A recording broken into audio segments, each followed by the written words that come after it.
अब BA, BCom, BSc और MA, MCom करें विश्व की सबसे बड़ी यूनिवर्सिटी इग्नू से। सॉल्ड असाइनमेंट और गाइड बुक्स प्राप्त करें। संपर्क करें Mahakal computers, DAV college gate के सामने सिवान। हैरान परेशान महिलाओं के लिए एक सुनहरा अवसर आपके अपने शहर सिवान में आ चुकी है डॉक्टर सुनीता चौधरी, जिनका मिलने का पता है पकड़ी मोड़ भीटू मॉल के पास हनुमान मंदिर के बगल में। महिलाओं से जुड़े हुए सभी बीमारियों का सटीक और सही इलाज, नॉर्मल डिलीवरी की भी उत्तम व्यवस्था मौजूद है।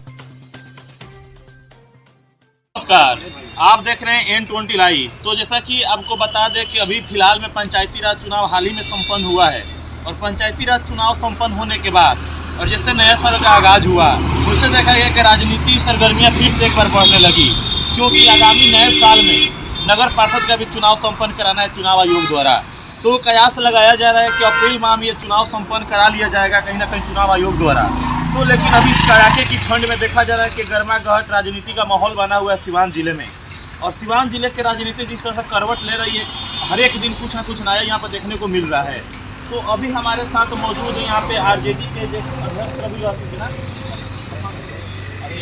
संसद का ये अध्यक्ष और अभी फिलहाल में जो नगर परिषद का चुनाव होने वाला है उसमें मेयर का भी चुनाव ये लड़ने का लगभग ये इनको तय माना जा रहा है कि मेयर का चुनाव लड़ेंगे इस बार सिवान से कहीं ना कहीं। तो कयासों से ये दौरों की ये खबर निकली है कि मेयर के चुनाव के लिए कम से कम इस बार 3 से 4 चेहरे होंगे। तो कहीं ना कहीं इस बार का जो चुनाव होगा उसको जनता को वोट करना है मेयर के लिए। और उसके विगत जो पहले चुनाव होते थे उसमें वार्ड पार्षदों को खरीदा जाता था तब मेयर बना जाता था। तो कहीं ना कहीं इस बार जो बदलाव हुआ उसमें देखा जाए कि जनता से डायरेक्ट इसको जोड़ दिया गया है। तो जनता कहीं ना कहीं इस बार मेयर को वोट करेगी। तो हमारे साथ अभी मौजूद है, इनसे हम बात करेंगे, लेकिन इनके जो सहयोगी एक गणमान्य व्यक्ति मौजूद है, इनसे हम बात कर लेते हैं और जानते हैं कि क्या माहौल रहेंगे और किस बेस पे ये चुनाव लड़ेंगे और क्या ये मेयर के चुनाव सच में लड़ रही है या नहीं। जो खबर हम लोग को मिला उस खबर में कितनी सच्चाई है इसकी भी पुष्टि हम करेंगे। तो सबसे पहले स्वागत है चाचा हमारे चैनल पे आपका। अपना परिचय दीजिए, क्या नाम हुआ आपका? मैं डॉक्टर हमारी प्रदेश महासचिव राजद अल्पसंख्यक के आप लोग अध्यक्ष हैं। तो एक प्रदेश महासचिव मीडिया खबरों में ये चलाया जा रहा है, ये सूचना मिल रही है कि मेयर के चुनाव में इस बार आपके सहयोगी जो नेताजी हैं चुनाव लड़ने जा रहे हैं। कितनी सच्चाई है इसमें? सच्चाई है और ये गवर्नमेंट ने जो असूल निकाला बहुत अच्छा निकाला है। इसमें बहुत सारी धार्मिक करप्शन जो पहले होता था तोड़ दिया गया है। तो जनता जिस तरह ईमानदारी पूर्वक वोट करेगी तो क्या उससे ईमानदारी पूर्वक को कार्य भी करेंगे जनता के लिए? एकदम करेंगे, करना पड़ेगा, उनकी मजबूरी है, काम करेंगे। क्यों पहले इसको बिजनेस व्यू बना दिया गया था। बिजनेस हो गया, वो धांधली हो रही है। केस हमेशा केस तरह तरह का केस होता था, वो सब बंद हो जाएगी, सारी धांधली बंद हो जाएगी। ये बहुत अच्छा तो कहीं ना कहीं ये सरकार का बहुत बड़ा कदम है। सच में जो पहले 5 साल पहले जो चुनाव हुए थे उसमें देखा गया कि पैसे के बल पे बहुत सारे यहाँ पे मेयर बने थे, लेकिन वही मेयर जीतने के बाद से 5 साल तक अपना जो पैसा लगाए थे चुनाव में उसको निकालने का उन्होंने कोशिश किया था और बीच में जनता पिसाई थी। लेकिन इस बार चुनाव आयोग ने मेयर के चुनाव में डायरेक्ट इसको जनता से जोड़ के कहीं ना कहीं बहुत बड़ा कदम लिया है। अब जनता डायरेक्ट वोट करेगी मेयर को और मेयर जो कार्य करेंगे वो जनता के लिए ही फायदेमंद होगी। तो आइए हमारे साथ नेताजी भी मौजूद हैं, इनसे आते हैं और जानते हैं कि क्या मुद्दा रहेगा चुनाव लड़ने का और क्या 5 साल में जो मेयर के नाते जो विकास हुआ है सिवान में वो संतोषजनक रहा है कि नहीं है। तो सबसे पहले नेताजी स्वागत है हमारे चैनल पे आपका। जी आपका भी बहुत बहुत धन्यवाद और स्वागत है आपके चैनल के माध्यम से। और सबसे पहले तो ये नगर निगम जो बना सिवान या बिहार में हर जगह, मैं उसका भी स्वागत करता हूँ। सरकार के तरफ से जो बनाई गई है और नगर निगम के सारी आम जनता और जो नगर पार्षद, मैं सबको शुभकामनाएं देता हूं। और आपने पूछा मेयर के चुनाव लड़ने के लिए, तो चुनाव लड़ना हम लोग नेता है और चुनाव लड़ना तो हम लोग का काम है। यही हम लोगों का धर्म है, यही ईमान है। अगर जनता ने मुझे पसंद किया और ये लोगों के ही कहने के हिसाब से मैं मेयर का कैंडिडेट घोषित हो रहा हूं अभी, और आपके माध्यम से आज पहली बार जा रहा है ये। तो मैं नगर निगम के तमाम क्षेत्र वासियों को, जितने लोग आते हैं इसमें, जो अभी पार्षद थे, मैं सबका स्वागत करता हूं। और मैं ये कहता हूं कि अब मेरे पार्टी RJD का मैं अध्यक्ष हूं, अल्पसंख्यक सेल का जिला का। तो नेताजी एक चीज़ है कि देखा जा रहा है कि 5 साल का समय अब समाप्त हो चुका है मेयर का आपका। और देखा जा रहा है कहीं ना कहीं जो सिंधु देवी मेयर थी पहले, उनका कार्यकाल संपन्न नहीं हुआ और बीच में किसी कारणवश उनको शायद इस्तीफा भी देना पड़ा जी। तो क्या लग रहा है कि इसका असर पड़ेगा चुनाव पे?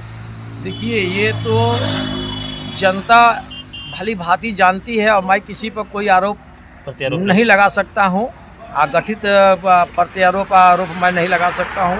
व्यक्तिगत मसला है और जो भी चीज़ है वो कानून के दायरे में होता है, चाहे वो मेयर करे या जिला परिषद करे।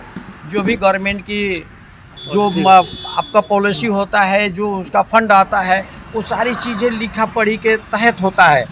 उसमें कहाँ क्या गड़बड़ी हुआ ये तो हमारे डीएम साहब बता पाएंगे और नगर परिषद के तमाम कर्मचारी बता पाएंगे। नगर वार्ड के जो लोग सदस्य रहे हैं, जिन्होंने उनको सम्मानित किया, चेयरमैन बनाया, वो लोग बता पाएंगे। हमारे चेयरमैन साहब भी बता पाएंगी। इस पर मैं कुछ नहीं कहना चाहता हूँ। हाँ, ये ज़रूर है कि जिला में विकास के नाम पर जो नदारत रहा है, शुरू से ही जनता वोट देती है उम्मीदों से, उस उम्मीद से उसको लौटा दिया जाता है। जनता की बात भी सुनने कोई नहीं निकलता है। काम तो दूर की बात है, जनता अगर पहुंच जाती है नगर परिषद तो वहाँ का मतलब मिलना भी मुश्किल हो जाता है। चाहे वो डिप्टी में मेयर हो, चेयरमैन हो या चेयरमैन हो या नगर परिषद का कोई भी कर्मचारी हो, जनता के हक में कोई काम करने को तैयार नहीं है। अगर जनता ने मुझे मौका दिया तो मैं सबसे पहला काम यही करूँगा कि इस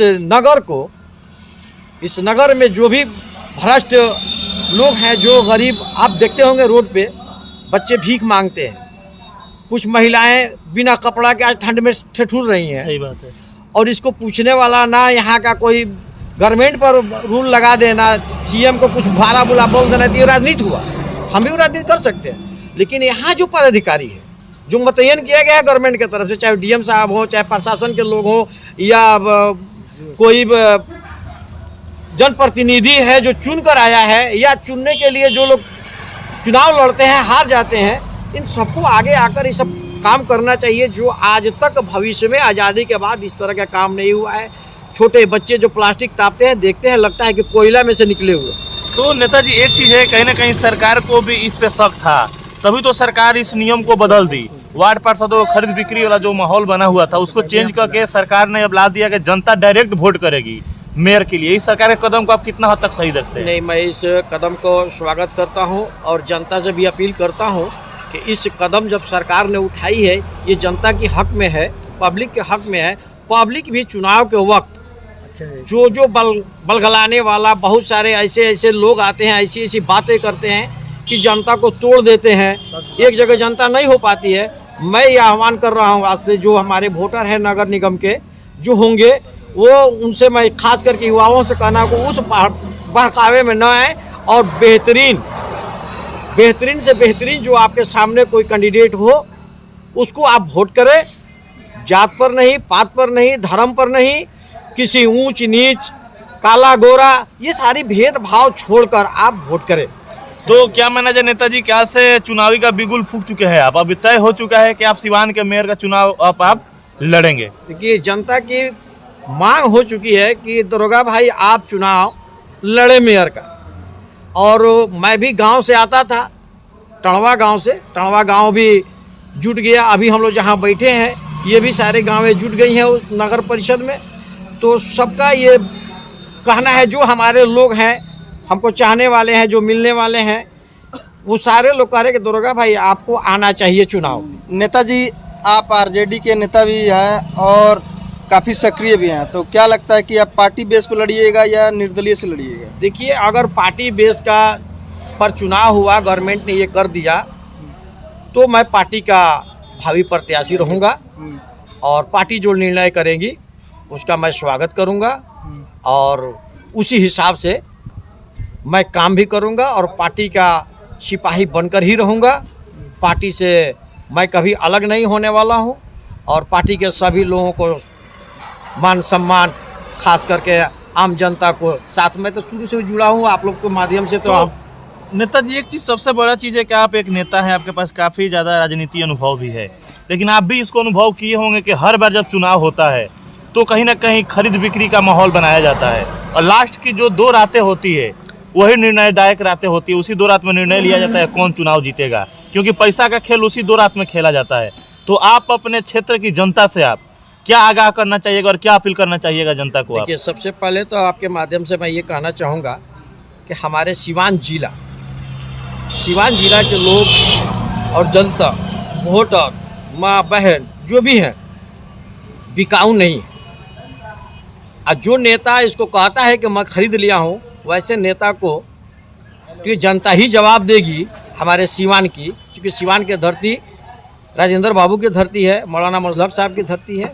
और मैं भी फ्रीडम फाइटर बहार अली खान का मैं पोता हूँ, जिन्होंने टॉमस को मारा था। टॉमस एक ऑफिसर हुआ करता था मिशन में, महादेवा मिशन जो है। और एक ही आदमी जीवित है जिन्होंने अपने बचपने में देखा कि हमारे दादा ने टॉमस को मारा था। तो ऐसे लोगों से मैं अपील करूंगा कि जो लोग हमारे जनता को, हमारे सिवान की भली भांति वोटर्स को कहता है कि मैं ख़रीद लिया और ख़रीद रहा हूं, तो वैसे लोगों को हमको लगता है कि हमारी वोटर और हमारी सिवान की जनता माफ़ नहीं करेगी और ये घिनौना चीज़ होगा। और हम कभी किसी को ना ख़रीदा हूँ, ना मैं ख़रीद सकता हूँ, ना मैं बिका हूँ, ना मैं बिक सकता हूँ।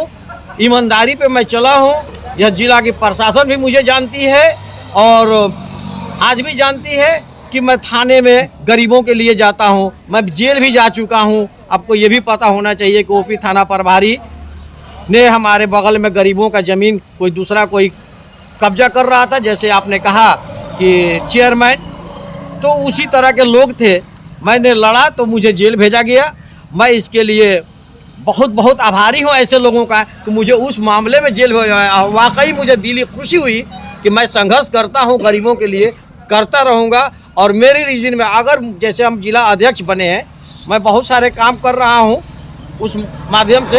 ये नहीं कि मैं अल्पसंख्यक सेल का हूँ तो अल्पसंख्यक सेल ही में हूँ। सारे लोग मेरे से जुड़े हुए हैं, मैं सबके साथ हूँ, काम कर रहा हूँ। ये कोरोना बीच में आकर, कोरोना कर लाकर ये गवर्नमेंट जो काम कर देती है, एक बीमारी होता है। मैं डॉक्टर लोगों से भी अपील करना चाहता हूँ इस माध्यम से शहरी क्षेत्र में कि आप उस सर्दी जुकाम वाले लोगों का इलाज करें। ये तो पहले भी चलता था। मैं आपके माध्यम से एक चीज़ बताना चाहता हूँ कि एक घर में किसी को बुखार लगता था, बच्चा को लगता था, तो लोग कहता कि लो लेके चली आई एगो कहाँ से, तो करीब करीब उस घर के हर मर्द औरत को बुखार हो जाता था। आप उसको कोरोना में तब्दील कर दिए और उस कोरोना में तब्दील करके आप इलाज नहीं करते हैं कि छुआछूत। तो बुखार तो छुआछूत है। घर में किसी को लगता है तो उसके पास किसी को नहीं सोया जाता है, बच्चों को नहीं भेजा जाता है कि मत जाओ, उनको बुखार लगा है, तुमको भी हो जाएगा। तो ये चीज़ मैं डॉक्टरों से भी अपील करूंगा कि आप बचते बचाते लेकिन इलाज जरूर करें। इलाज के बगैर तो कोई भी मर सकता है। आप कोरोना का बात कर दिए हैं नेताजी जी, तो हमें एक सवाल हमारे दिमाग में आया कि जब उत्तर प्रदेश में चुनाव आता है तो कोरोना वहाँ से भाग जाता है, बिहार में चला आता है, और जब बिहार में चुनाव आता है तो उत्तर प्रदेश में चला जाता है। ऐसा क्यों सरकार करती है? देखिए, ये तो आप वैसे लोगों से पूछ सकते हैं जो जनप्रतिनिधि रहे हैं। हमने तो 3 मरतबा चुनाव लड़ा, विधानसभा यहाँ निर्दलीय भी लड़ा 2000 में, उसके बाद समाजवादी की पार्टी के टिकट पर लड़ा, उसके बाद मैं आ गया आरजेडी में। लोगों ने कहा कि दुर्गा भाई आप आरजेडी में आ जाइए। हमारे बहुत सारे मित्रों ने हमने कहा कि चलो, ईमानदारी से हम मेहनत किए हैं, करेंगे। और आने के बाद ये जो कोरोना के आपने जो सवाल किया कि वहाँ आता है यहाँ नहीं आता है, वहाँ आता है यहाँ नहीं आता है, तो ये तो गवर्नमेंट के लिए एक क्या बोलते हैं उसको, ऑफर मिल गया है। नहीं, ऑफर मिल गया है पूरे देश में, पूरे विश्व में। जो भी गवर्नमेंट में है, वो राजा हो या प्रजातंत्र का हो या राजतंत्र के लोग हों, उनको एक बहुत बड़ा ऑफर मिल गया है कि जनता को काम नहीं करना है, सबको जाहिल बना देना है 1-2 पीढ़ी को। आज तक जो 3 साल के बच्चे थे, आज वो 6 साल के होने जा रहे हैं, उनको स्कूल से मुलाकात नहीं है, ABCD याद नहीं है। अब उन बच्चों का भविष्य क्या होगा? गवर्नमेंट इस पर कोई काम नहीं करती है। करती क्या? मैं आपके माध्यम से करना चाहता हूँ कि मोबाइल पर पढ़ाएंगे। अब बताइए कि घर में 5 लड़के, जिसके 4 लड़के पढ़ रहे हो, ये 10-10 हज़ार 20-20 हज़ार रुपया का मोबाइल कहाँ से आएगा? कौन देगा? नेताजी, अंत में हमारे चैनल के माध्यम से क्या कहिएगा सिवान वासियों से? सिवान वासियों से मैं यही कहूँगा कि जो नगर निगम का चुनाव होने जा रहा है, आप सब एकजुट होकर अच्छे कैंडिडेट को चुने। उसमें मैं भी शामिल, संभवतः मैं भी भावी हूँ और मैं भी उम्मीदवार रहूँगा। और पार्टी लेवल पर होगा तो पार्टी के लोग जो निर्णय करेंगे मैं उसके हिसाब से ही काम करूंगा और चलूंगा। पार्टी के खिलाफ मैं नहीं जाऊंगा।